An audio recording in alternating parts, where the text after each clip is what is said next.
Okey, kita nak teruskan momentum pagi ini. Kita nak bercakap berkenaan dengan sambutan Maulidur Rasul, tapi kali ini peringkat kebangsaan pula. Kita bawakan dua tokoh penting yang menerima penganugerahan bersempena dengan sambutan Maulidur Rasul peringkat kebangsaan pada pagi ini. Kita cukup berbesar hati bersama dengan kedua-dua penerima anugerah di antara penerima anugerah Maulidur Rasul peringkat kebangsaan. Yang pertama sekali penerima anugerah perdana Maulidur Rasul sallallahu alaihi wasallam, Tan Sri Syed Zainal Abidin Syed Muhammad Tahir. Assalamualaikum. Assalamualaikum warahmatullahi. Tahniah kami ucapkan. Terima kasih Munawar. Alhamdulillah, turut bersama kita pada pagi ini ialah Prof Datuk Dr Azizan Baharudin, penerima anugerah ikon sains dan peradaban. Tahniah Prof Datuk. Terima kasih. Terima kasih banyak. Untuk penerima anugerah ini mereka dipilihkan berdasarkan jasa dan juga bidang kepakaran masing-masing. Jadi kedua-dua individu ni ada kepakaran mereka tersendiri. Jadi kita nak gali sikit apa sebenarnya jasa-jasa mereka sehingga mereka dinobatkan sebagai penerima anugerah ini. Kita mulakan dengan Tan Sri Syed Zainal dulu. Kami amat berbesar hati menerima kunjungan Tan Sri hari ini di studio. Bagaimana perasaan Tan Sri apabila dinobatkan sebagai salah seorang pemegang anugerah Maulidur Rasul ini? Bismillahirrahmanirrahim. Assalamualaikum warahmatullahi wabarakatuh. Terima kasih Syu dan Munawar dan jemput pada pagi ini. Selamat pagi Malaysia. Terang saya mula-mula bersyukur kepada Allah SWT lah kerana diberi penghormatan dan anugerah tokoh perdana ini. Terus terang perasaan memang teruja, terharu dan takut jugalah Syu dan Munawar ya, sebab anugerah ini bukan anugerah biasa. Anugerah Maulidur Rasul, di mana kalau saya sendirilah kalau nak mengukur kita dengan sikap dengan akhlak Rasulullah ni, rasa kita tak boleh bawa. Tapi alhamdulillah saya bersyukur yang banyak dan mengucapkan terima kasih kepada semua orang, khusus pada mak dan ayah saya dan keluarga yang telah berdoa dan guru-guru. Dan ini dengan harapan ni anugerah ni insya-Allah akan memberi saya lebih banyak dorongan lah untuk bekerja di bahagian korporat dan juga yang paling penting adalah untuk membantu di mana yang kita boleh dalam berdakwah dalam sektor yang kita ada insya-Allah. Okey. Selepas ni kita nak ketahui jugalah perasaan Prof Datuk apabila menerima anugerah Maulidur Rasul bagi ikon sains dan peradaban ini disampaikan sendiri oleh Bawah Duli Yang Maha Mulia Seri Paduka Baginda Yang di-Pertuan Agong. Bagaimana Prof Datuk? Terima kasih banyak. Bismillahirrahmanirrahim ya. Bismillah sadri wa yassir li amri wahlul 'uqdatam lisani yafqahu qawli. Sebagai mana-mana juga insan di Malaysia ni, seperti kata Tan Sri kata, semestinya perasaan itu sangat-sangatlah terkejut dan tidak disangka, sebab selama ini kita hanya melaksanakan apa yang kita suka buat, kita passionate dan kita ingin melaksanakan sesuatu untuk membuktikan bahawasanya kita ingin membalas jasa guru-guru, ibu bapa dan rakan-rakan yang sesama bekerja keras bersama kita untuk melaksanakan tugasan-tugasan kita dalam bidang kita kan. Tetapi dalam konteks saya sendiri, saya dapat berita ini kembali saya daripada umrah dan semasa ziarah tu kita, seperti kita semua maklum, kita menziarahi makam Rasulullah sallallahu alaihi wasallam, memperingati semula perjuangan baginda kalau tidak kerana baginda kita bukan muslim ya. Jadi seolah-olahnya menerima anugerah ini pada tarikh hari jadi baginda itu sesuatu yang sangat bermaknalah bagi diri saya, dan ia menandakan bukan sesuatu untuk dibanggakan, tetapi kalau kita ada koin kan, di sebalik koin tu satu petanda lepas ni kena kerja keras dan kita kata tunaikan ikrar kita, inna salati wa nusuki wa mahyaya wa mamati lillahi rabbil alamin. Hidup dan matiku hanyalah kerana Allah, dan juga apakah naratif yang harus keluar daripada ikrar tersebut. So macam mana kita nak buktikan segala apa kita buat ni adalah untuk Allah, maknanya demi kebenaran, demi kebaikan, kerana itulah yang dibawa oleh Rasulullah SAW. Beliau adalah rahmat, baginda adalah rahmat seluruh alam. Jadi bukannya bila kata alam tu bukan geluk bumi ni je, satu alam besar tu. So di situ latar belakang saya dalam bidang sains tu, bab kata Tan Sri tadi, membuat saya teruja lah macam mana lagi naratif tadabbur sains dan Quran ini boleh membantu kita semua lebih memahami apa yang kita perlu buat dalam hidup. Kita sentiasa bercakap tentang kebejatan yang berlaku di sekeliling kita kan, tetapi there are so many things, banyak benda yang kita secara positifnya boleh contribute. Tapi itu tak cukup naratif tu. So dengan rendah hati saya nak minta, saya akan belajar lagi pada tokoh-tokoh seperti Tan Sri dan tuan-tuan semua bekerjasama dengan kawan-kawan di media dan di berbagai-bagai. Itu satu lagi yang kita perlu laksanakan, bekerjasama. Dan ini contoh Rasulullah SAW. Dia turun padang. So what's the problem? Mari kita sama-sama daripada bidang kita masing-masing mengubah masalah itu kepada yang solusinya. Ya, okey. Begitu cantik sekali dan indah ya. Setiap kata-kata yang dikeluarkan itu bagaimana perkaitan sains, teknologi dan juga Al-Quran itu sebagai panduan hidup kita. Tapi ramai yang orang kata ambil sambil lewa perkara-perkara ini kan. Tak pun dia tertumpu satu perkara saja ataupun dia memisahkan sains dan juga Al-Quran. Jadi Prof Dato' antara insan yang pada saya secara peribadi akan sentiasa menyokong untuk mengembangkan lagi pengetahuan-pengetahuan dalam bidang ini. Kita Tan Sri, berapa Tan Sri pula, bagaimana sebenarnya permulaan Tan Sri sendiri bergiat aktif dalam bidang yang Tan Sri ceburi sekarang ini hingga ke tahap sekarang ini boleh dinobatkan sebagai tokoh Perdana Maulidul Rasul ini? Saya terus terang Syu dan Munawar ya. Ialah kita ni, saya latar belakang kalau orang lihat banyak sektor industri, banyak korporat kan. Bila kita kat korporat ni senang Munawar nak ukur, kita ada KPI sendiri kan. Tapi bila bab dengan anugerah ni, KPI ni agak luas. Saya rasa kalau saya lihat Kim imbas kembalilah apa penglibatan. Yang paling penting bagi saya apa yang saya buat ni, selain daripada menjalankan tugas dan amanah telah beri dalam kejayaan yang terbaik, saya cuba dengan sedaya upaya orang kata membuat perubahan pada orang yang saya ada di sekeliling saya, my staff, pekerja dan sebagainya. Dan salah satu reward bagi saya lah yang paling baik bukan dalam segi ukuran award anugerah apabila anak-anak buah saya, pekerja-pekerja saya datang, sudah lama kita keluar daripada syarikat, datang balik kepada saya dan kita terima kasih Tan Sri kerana mengajar dan mendidik akhlak dalam penjarahan. Arti itu bagi saya pentinglah. Kan 3 perkara yang kita boleh bawakan apabila kita mati nanti. Satu, sedekah jariah, doa anak yang soleh. Yang paling penting bagi saya yang saya boleh kontrol adalah ilmu yang akan memberi manfaat pada orang. So apa saja pengalaman yang saya ada sekarang ni, umur pun dah orang kata dah senja ni. Kita nak orang kata infakkan ilmu. Sebab tu saya berminat sangatlah mengajar dan menunjuk ajar anak buah, rakan-rakan sekeliling dan banyak lagi orang yang hebat lebih hebat daripada saya. Tapi saya rasa itulah mungkin daripada rezeki dari Allah SWT melihat orang kata contribution saya lah dalam segi sektor, dan saya pun suka buat amal. Saya ada NGO sendiri membantu orang yang kurang upaya, orang yang ditimpa bencana, dan mungkin berkat doa mereka ni lah yang memberi saya peluang untuk menerima anugerah. Sebab susah nak ukur lah. So dengan kalau KPI senang, profit, revenue. Tapi ukur Allah ni, Allahu Akbar, saya pun tak tahu lah. Saya bersyukur sangat, tak disangka, dan ini orang kata memang hikmah yang Tuhan bagi, yang bagi saya kalau inilah petunjuk. Harap-harap saya boleh membetulkan diri saya sendirilah sebagai seorang insan yang lebih dalam segi hal agama. Nak mencontohi Rasulullah ni wallahu a'lam lah. Satu berat bebanan ataupun, tapi saya akan cuba. Yang lebih penting adalah membantu orang lain. Tambah-tambah dalam situasi yang kita di negara kita sekarang ni, ramai orang stres di luar sana kan. Menawar yang tidak ada kemampuan, tidak ada peluang. Jadi orang macam saya dan saya pun juga sering membaca, mengajak kawan-kawan korporat saya. One of my mission dalam segi sektor korporat ni, saya kata corporate dakwah. Kita boleh nak mencerminkan kita boleh berjaya di dunia dan juga di akhirat insya-Allah.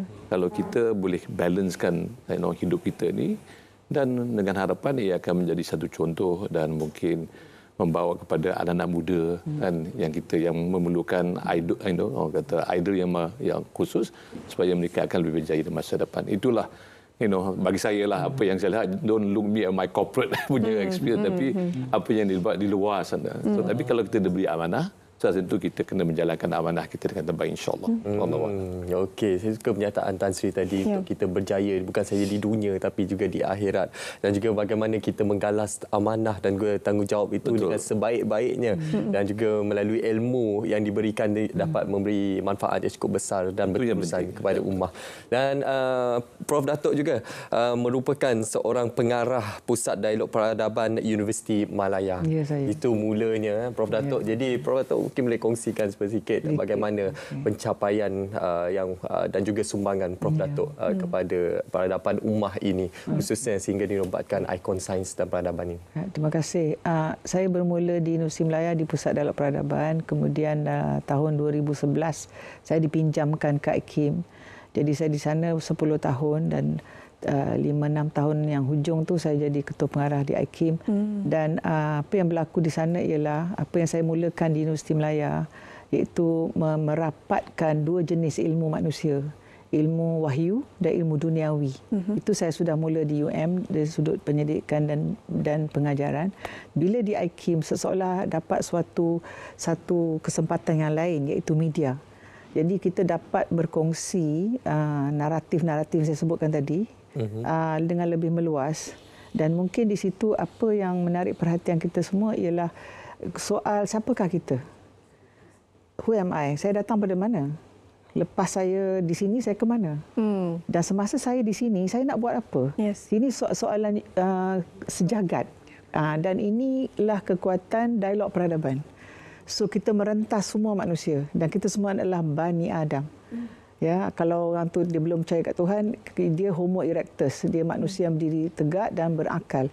So kita nak create satu naratif yang inklusif, sebab kita semua memang satu keluarga yang manusiawi, dan kita patutnya kasih mengasihi, dan inilah message Allah SWT dari awal hingga akhir. Sehingga ke Rasulullah SAW dan baginda yang terakhir. So, apa saya cuba buat ialah mengisi kelompongan lah pada soalan-soalan tadi. Dia bunyi macam tinggi sangat, tapi tak. Tapi bayangkan setiap hari kita bangun, kita nak buat apa ni? Dan bagaimana kita nak capai resilience? Sekarang ni peratusan yang tinggi penduduk, bukan sahaja Malaysia tapi satu dunia, ada masalah mental. Bukan saya nak kata saya ni sihat sangat, bukan. Maksudnya kita sebenarnya kekuatan dalaman tu kita tak tengok. Empati, kasih sayang, integriti, ya. Inilah semua kekuatan yang kita perlukan, kita bangkitkan untuk melawan rasuah dan perkara yang kita lihat sekali kita tak gemar ni. So saya rasa, saya tak katalah macam Tan Sri kata, saya tak tahulah apa kekuatan tu, tetapi selama ni membuat sesuatu yang pada diri saya is an issue. So saya kena settle isu tu pada diri saya, dan dalam proses itu saya mengajak semua orang, dan kalau rasanya setuju, alhamdulillah. Jadi saya rasa dalam konteks anugerah ini, isu di dunia barat, contohlah kita nak mengutuk barat, tidak. Di barat itu di mana-mana ya. Kita mendikotomikan, kita memisahkan duniawi dengan ukhrawi, seperti yang Tan Sri cakap. Kita nak menang di sini dan di akhirat. So how do we do that? Jadi saya rasa saya punya pursuit, saya punya ketagihan lah, kalau nak guna perkataan tagih kan. Sebab hari-hari kita ketagih, kita perlu kasih sayang, kita perlu simpati, kita perlu pertolongan. See, how do we get that? Dan dia sebenarnya datang daripada Allah Subhanahu Wa Taala melalui manusia dan alam. So alam ni pula satu hal. Alam tu yang paling dekat. Alam diri, jasad kita ni alam paling dekat. Sekarang ni kita tarik nafas. Apa yang kita tarik? Oksigen datang dari mana? Pokok hijau. Tapi kita tarah pokok itu sewenang-wenangnya. Itu kita masuk kepada alam semula jadi pula kan. And this is all science lah. Dan sekarang kita ada perubahan iklim. Yang kita tahu, kita ada perubahan cuaca, kita ada masalah banjir apa semua. Lepas tu kita susah hati. Dan kita mitigation saja. Macam mana kita nak bantu orang. Tetapi macam mana nak cegah, tu yang perlu kita tahu, sebab dia tak boleh just kita kata nak repair je masalah tu. Kalau kereta rosak, betulkan kerosakan tu dulu ya Tan Sri kan ya. So anyway, kita banyaklah ceritanya, tetapi saya rasa yang perlu ialah naratif yang semua orang boleh share. Kalau kita ahli akademik, tak payahlah kita terlalu tinggi, kita mesti tengok audiens kita. Ini adalah cabaran orang yang mendepani audiens dia, seperti yang di media Su dengan Munawar, experts at that. You can teach us how to do that kan. Dan lagi satu, ilmu amal dan iman itu dia 3 perkara. ada iman, ada ilmu, you have to do the amalan. So, NGO tadi tu sangat penting. Bukan join NGO sengaja nak join NGO, tapi di situlah kita membuktikan, mengamalkan apa yang kita imani itu dan kita mempunyai ilmu mengenainya. So now apa kita nak buat ni? Semua orang cakap pasal SDG goals. Sustainable Development Goals, 17 matlamat.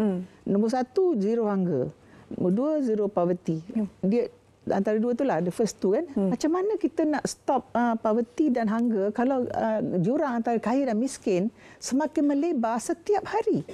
That means ada sesuatu yang tidak kena dalam sistem ekonomi mungkin, sistem keuangan mungkin, dan situ kita perlu profesional yang hebat macam Tan Sri. Dan akhir kata, saya nak kata tadi, kita semua bekerjasama seperti cakap awal tadi. Bidang masing-masing berbeza, but we have to come together. Dan saya rasa inilah contoh Rasulullah SAW bahawa apabila baginda mendirikan masjid, masjid ketika itu adalah pusat pentadbiran juga. Pusat berkomunikasi dan pusat berstrategi. So hari ini kita bukan nak kata masjid kita tak buat gitu, tak. Kita nak kata kita boleh rancakkan lagi, dan peristiwa Maulidur Rasul ni, sambutan ni, saya rasa significance dia di situ. Mari kita lihat significance-nya, dan selepas selesai majlis, apa nak buat ni? Sebenarnya macam mana lepas ni? Ya, dan kita mesti banyak lagi kacau Tan Sri, tanya Tan Sri macam mana nak buat, apa boleh bantu kan, and all of that lah. Yalah, sebab Tan Sri berada dalam bidang korporat. Ya, dia sangat kritikal. Ya, dia sangat berkait rapat. Ya, kita boleh mengkaji bidang-bidang wayu dan juga pelbagai ini, tapi pelaksananya tu kita ada individu seperti Tan Sri untuk kata mengawal human resource ni kan. Kita boleh bagi ilmu, jadi Tan Sri yang akan menggerakkannya. Ya, betul. Tan Sri ada memenangi beberapa anugerah lain pada tahun-tahun sebelumnya. Ada banyak senarai di sini kalau saya sebutkan. Sebutlah. Itulah. Jadi bagaimana Tan Sri apabila daripada satu anugerah ke satu anugerah sendiri, apa sebenarnya yang ingin dicapai oleh Tan Sri daripada penganugerahan-penganugerahan? Apa yang Tan Sri, satu objektif utama yang Tan Sri ingin ubah? Kalau tak seluruh Malaysia pun mungkin dalam yang Tan Sri kongsikan tadi, dalam kalangan terdekat Tan Sri seperti syarikat Tan Sri bekerja dan NGO dan sebagainya. Ya, sure. Saya ni sebagai prinsip lah. Saya dididik, kita harus cuba membuat esok lebih baik pada hari ini. So, kita kena ada obsession lah. Ya, di mana-mana kita buat kan. Dan saya selalu bila saya nampak anugerah yang lepas ini, satu adalah orang kata mungkin ada sebab musabab lah. Dan hikmah yang Allah Subhanahu Wa Taala bagi. Dan we have to ask ourselves, apa yang peranan yang kita kena perlu jalankan. Tak kira lah kita jadi CEO ke, pengurus ke, di mana-mana saja, masing-masing macam Prof tadi cakap tadi, we have our own role to play. Kita ada peranan sendiri yang kita kena buat. Kadang-kadang kita ni manusia selalu ingin menunjuk jari, ini tak kena, itu tak kena lah. Jadi kita kena tanya diri kita sendiri, apa lagi yang kita boleh buat untuk membuat perbezaan dan kebaikan. Dalam situasi yang tak kira lah kalau kita di kawasan perumahan, jiran kita macam mana, komuniti kita macam mana. Jadi kalau kita punya saya ni beri amanah yang tinggi, dalam lagi syarikat, kalau dulu masa di Broton 10,000 bekerja, apa yang kita nak buat? Kita nak bagi mereka ada gaji, ada ilmu, tapi kita jangan lupa kita ada bertanggungjawab sama ada mereka ada peluang untuk menjadi seorang Islam yang baik. Jadi kalau kita nak balance, kadang-kadang susah tu Munawar, nak balancekan orang kata KPI, corporate KPI dengan akhirat ni. Ini kadang-kadang, tapi saya alhamdulillah bertuah sangat diberi peluang untuk meneraju beberapa syarikat. Apa yang saya selalu nak buat, bagaimana saya boleh buat perbezaan. How can I make a difference to the people that I work with? Dengan cara yang baik. Yang paling penting adalah bukan ilmu, satu penting, tapi akhlak yang kita ada ni. Ini yang saya kata bila saya banding dengan anugerah Rasulullah SAW ni, kata Allahu Akbar, apa mesej dia. So saya nak cerminkan diri saya sendiri, dekat mana akhlak dan budi pekerti yang kita ada sekarang. Tambah sekarang lah Syu dengan Munawar dengan situasi yang kita kata keadaan yang penuh mencabar. Macam mana kita nak dapatkan jurang perbezaan data yang orang India, orang Cina, orang Melayu, orang Islam dan agama lain, orang tua dengan orang muda. Contoh Rasulullah SAW. Akhlak dia yang boleh mentadbir masyarakat dalam segi ekonomi, politik, kemasyarakatan, semua aspek. Kan ini yang terbaik, tapi lah kita nak tengok kata Rasulullah SAW ni mungkin jauh, tapi kita jangan komplain lah. Kita buat apa yang baik. Kan apa yang impact kita buat, kita kena yakin dengan diri sendiri. Kalau niat kita ikhlas, nawaitu kita betul, insya-Allah saya rasa Allah akan permudahkan segala-galanya. Kan? Tapi niat juga betul lah kan. Jadi yang kita pula niat ni nak suruh orang puji, nak suruh apa, ini orang kata secondary. Yang penting kita buat dengan betul. Dengan hasrat kita dapat keridaan Allah. Itu saja. Kalau itu yang betul, saya rasa bukan saya lah. Rakan-rakan yang lain pun ada yang banyak lebih hebat lagi. Tapi macam lagi, we cannot work alone. Kita tak boleh buat sendirian. Betul. Tambah-tambah semangat sekarang lah. Sebab tu kata Dua Rasul ni memang masanya tempat dengan situasi yang sedia ada, dengan apa yang berlaku di Malaysia, seluruh negara post-Covid ni, Allahu Akbar. Banyak orang yang banyak kesusahan. Jadi kalau kita menjalankan peranan sebagai pemimpin, sebagai pekerja, tolong dan tengoklah dengan sikap-sikap Rasulullah SAW ni, saya rasa the world will be a better place. Tempat ini akan menjadi tempat yang lebih baik, insyaAllah. Wallahu a'lam. Wallahualam. Wow, cukup indah daripada kata-kata Tan Sri dan juga daripada Prof Datuk. Apa yang paling utama yang disampaikan adalah aspek kerjasama itu. Betul. Kita tak boleh berdiri dengan sendiri, tapi kita melalui ilmu yang kita ada ini dan juga iman yang kita teguhkan ini, kita amalkan bersama-sama untuk kita membentuk pembangunan ummah yang lebih indah selepas ini. Dunia dan akhirat itu perlu bergerak seiring. Kadang-kadang kita terlepas pandangan, kita terlalu fokuskan tentang satu isu yang sering diperkatakan oleh atuk nenek moyang kita dulu, tapi kita terlepas perkara-perkara lain, perkara kecil seperti adab, akhlak kita, disiplin kita. Itulah mulanya sebenarnya kita sebagai individu untuk kita mengorak melangkah menjadi insan yang berjaya di dunia dan juga akhirat. Kita terlepas pandang begitu. Terima kasih kepada Tan Sri dan juga Datuk Prof Samita ini untuk memberikan kesedaran kepada penonton berkenaan kepentingan-kepentingan asas kita. Dan mereka ini juga merupakan pemenang ataupun penerima anugerah sempena Majlis Sambutan Maulid Rasul peringkat kebangsaan tahun 2022. Alhamdulillah, ini merupakan satu kesempatan yang cukup baik untuk kita semua sebenarnya, untuk kita mendapatkan inspirasi dan juga aspirasi daripada kedua-dua individu yang sangat memberi sumbangan besar kepada negara kita, khususnya kepada pembangunan ummah.